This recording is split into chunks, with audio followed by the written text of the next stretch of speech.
এটা একটা ঘটনা যে গ্রামের মধ্যে এসছে, এটা বিষয় না। বিষয়টা হলো এই জায়গাটা হলো এটা মহাকাব্যের জায়গা। মহাকাব্যের যে বীরগাথা শোনেন, বীরগাথার যে বীর থাকে এই সেই বীর এখানে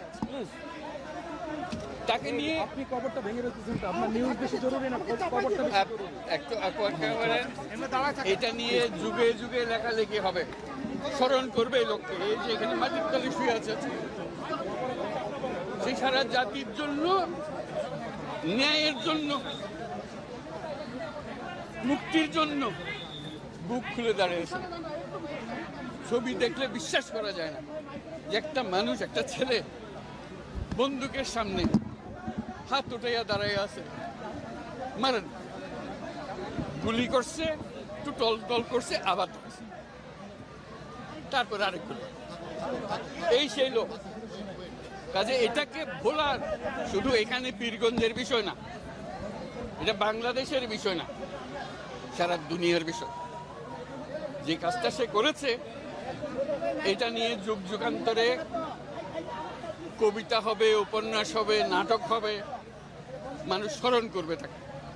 এই সে লোক এখানে শুয়ে আছে আজকে।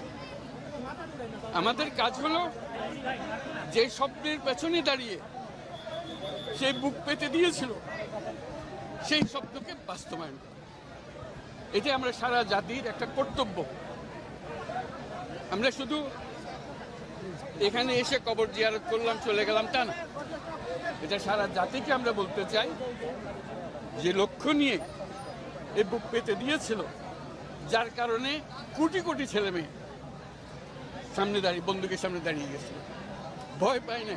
এই যেহেতু পথ দেখিয়ে গেছে, আজকে আমরা সেই কারণে নতুন বাংলাদেশ পেলাম। এই নতুন বাংলাদেশ গড়ার দায়িত্ব এখন আমাদের। তার কথা স্মরণ হবে এই কাজটা করার মতো।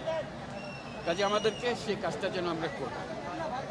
এই আবু সাঈদ এখন এক পরিবারের সন্তান না, বাংলাদেশের যত পরিবার আছে তাদেরই সন্তান।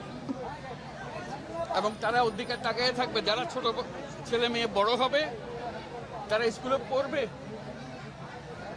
আবু সাঈদের কথা, নিজে নিজে প্রস্তুত হবে, আমিও ন্যায়ের জন্য লড়ব, আমিও বুক পেতে দেব। সেই হলো এই আবু সাঈদ। আবু সাঈদ এখন ঘরে ঘরে, প্রত্যেক ঘরে আবু সাঈদ। এবং বাংলাদেশের যত পরিবার আছে সব পরিবারের সন্তান। এবং বাংলাদেশে এখানে জাতি ধর্ম নির্বিশেষে সবারই সন্তান। এখানে হিন্দু পরিবার হোক, মুসলমান পরিবার হোক, বৌদ্ধ পরিবার হোক, সবার ঘরের সন্তান এই আবু সাঈদ। কাজেই আপনারা খেয়াল রাখবেন যে কোথাও কোনো গোলযোগ যেন না হয়, কেউ ধর্ম নিয়ে কথাবার্তা না বলে, কারণ আমরা এই মাটিরই সন্তান, সবাই আবু সাঈদ। কাজে এদের সন্তানদের রক্ষা করা জাতি ধর্ম নির্বিশেষে, এটা আমাদের এখন কর্তব্য। আমরা যেন এটা নিশ্চিত করি, সামনে গিয়ে দাঁড়াই। আবু সাঈদ যেরকম দাঁড়িয়েছে আমাদেরকে ওরকম দাঁড়াতে হবে। যারা পার্থক্য করে যে এইরকম সন্তান ওরকম না, আমরা সবাই বাংলাদেশি, আমরা বাংলাদেশেরই সন্তান। আবু সাঈদের মা সবার মা, এবং সবার মা আবু সাঈদের মা। কাজে তাকে রক্ষা করতে হবে, তাদের বোনদের রক্ষা করতে হবে, তাদের ছেলে ভাইদের রক্ষা করতে হবে, সবাই মিলে করে। এটা এক বাংলাদেশ, দুই বাংলাদেশ নেই এখানে, এটা আবু সাঈদের বাংলাদেশ।